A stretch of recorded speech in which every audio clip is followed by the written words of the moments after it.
Bakit hindi nakita ni Poncio Pilato na si Jesus ay isang hari? Dahil natatakot si Poncio Pilato sa sasabihin ng ibang tao.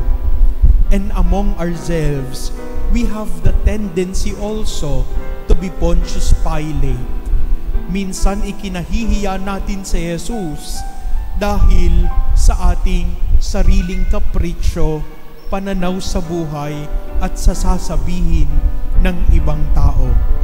Halimbawa po, kapag tayo'y kakain sa isang fast food chain o kaya sa karinderya o kaya sa isang kainan, minsan hiyang-hiya tayong mag-sign of the cross para magdasal. Yung iba nililiitan pa.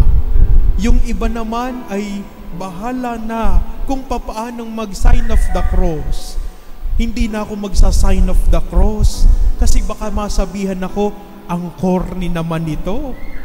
Hindi ako magsa-sign of the cross kasi baka sabihin ng ibang tao, napakabanal naman ng taong ito. Sometimes, we have the tendency to be Pontius Pilate among ourselves. Bakit?